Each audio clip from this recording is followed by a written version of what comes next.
Hello fellow planters. So I'm going to give you guys the general plant profile on Cane Begonias, especially the angel wing begonias.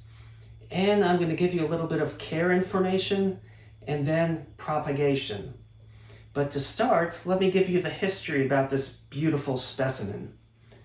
There's a local consignment shop called the Red Collection, and they have a really nice huge example, and they have a smaller example near the cash register. And about about 4 years ago or so, the lady there graciously handed me a scissor and let me take a cutting of the one near the cash register. And I rooted it, but then eventually I moved it to a location over the refrigerator, and it was not getting enough light and then started to die down on me. So I salvaged a cutting, and I stuck it in a tiny 2-inch square pot, put it near a windowsill, and it thrived. And now I have this, which has grown out of control. So what I'm going to do is take some cuttings, but first, let's start with the plant profile. So they're typically like these angel wing begonias, which are the major group of cane begonias, or the most numerous. They're typically a cross between a begonia aconitifolia and a begonia coccinea. I hope I pronounced them correctly. But these basically were, hybridized back around 1926 in California by someone named Eva Gray.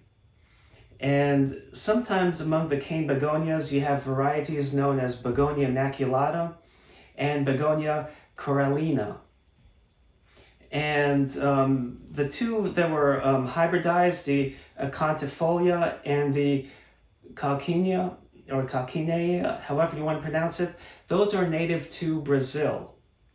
So they like temperatures above 50 degrees because they are tropical, but other than that, they're not too picky about temperature, but they do really well between 65 and 75 degrees Fahrenheit. As far as humidity goes, they're not that fussy, but they do prefer higher humidity. But if you don't have high humidity, they're fine. You can let it dry out and regrow. When they're root bound, it can help promote flowering. So hopefully, being in such a tiny pot, it will eventually flower. They typically bloom in the summer to early fall, and they give you blooms that are pink, red, white, or even orange. And they like slightly acidic to humusy soil and bright light, sometimes even direct sun. Like if you put them on a sunny windowsill, they're great. I have this on a west-facing window, and you can see how happy it is. So as far as care goes, some of the profile included the care based on the requirements. You just want to mimic that. You will want to fertilize it at half a dose of the fertilizer every couple weeks or so. I don't really fertilize this that much, and it's still pretty happy. And then you basically, want to keep it away from your dog or cat, as these are poisonous. Although on certain websites, they indicate that the flowers are edible. I'm not sure what they would taste like though, and because the plant is typically toxic, do I really want to try them? So now let us go into the propagation. If you are not in USDA zones 10 or 11 and in the colder climate, you're going to want to put them in a pot versus propagating them directly outdoors, as they, in the ground, as they will not survive the winter. And basically, that was a little hint on how you propagate. You propagate these by sticking them directly in the soil. You do not need to stick them in water. You do not need to worry about rooting hormone. All these stuff you can do, but do you really want to when it's just so easy to take your shears and take a cutting and you're all set? So now, like this one has a small branch here and a small branch here, and then you have a node right next to the junction where this one and that one split. I stuck these in that tiny pot, and then the extra canes came out, and I have another branch here and here. So I'm going to start with this leaf. I'm going to cut it a little bit above, if you can see the node here. So I'm going to cut this in a node above that, and then I'm going to stick it in the pot. And then here I have a little branch and another branch. So I'm like, do I want these branches to be stuck to this? I don't want to cut this and stick that branch in the ground, so I might have to cut it from here. So let me go ahead and start with the propagation. Obviously, the first step is to select your stem, and then you can see right here I have like a small branch forming. So I don't want to cut the branch off and then I have an extra node. I'm going to go a little bit above that and cut it right here. I'll actually cut it just a little bit there just to give this a little extra stemming in the soil. I'll prune that branch. So now I have my first cutting. So now let us see, I have this branch, so I'm going to cut it and stick that portion in the soil. I'm going to cut it from about here, roughly halfway. And really, I can trim this right to the node if I wanted to. But these roots very easily, and that's the beauty about them, and not needing to use rooting hormone because they root so well. So now that I have the two cuttings, let's go and stick them in the pot.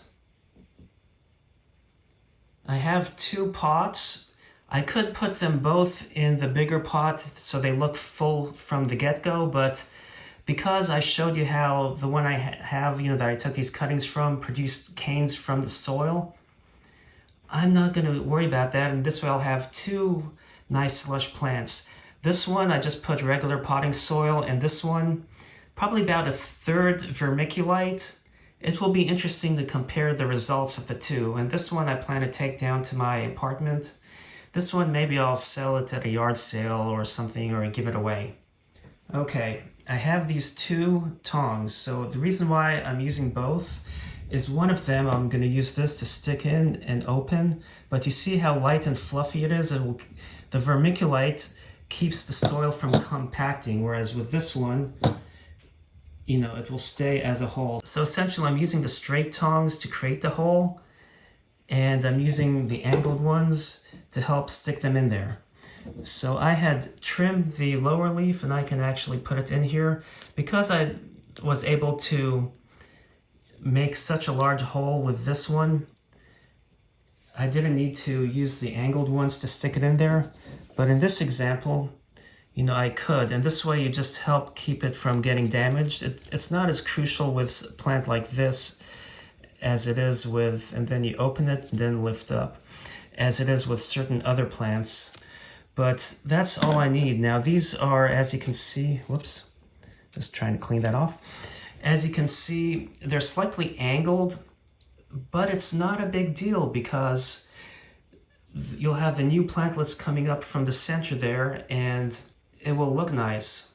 Okay, so the one detail that I need to mention when it comes to soil propagation is to water heavily. So you think about when you put it in water, the stem at the bottom is in full saturation. When you put it in soil, you can have it fully saturated, and then as the soil starts to dry and the roots develop, it just is a great way to have it get established in the pot sooner.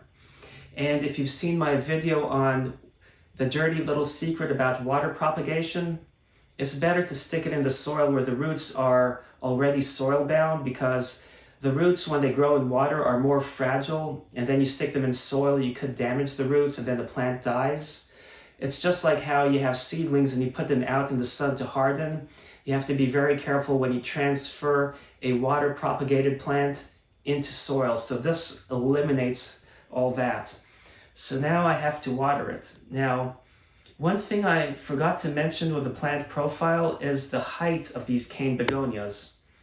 Looking online, a lot of websites will claim they get up to like 3 feet tall for some of the bigger ones, sometimes 6, but they literally can get up to 10 to 15 feet or more. If you put them with a stake and stuff to help prop them up. And one example I saw at the same consignment shop, the one they have near the window as the one I got this from, literally goes up to the ceiling in curves. So anyway, I hope you enjoyed this video, and I'm going to finish watering this, and I'll probably stick these 2 begonia leaves in water to try if I can water propagate these from leaves. But I hope you enjoyed this video. Thanks for watching and happy planting.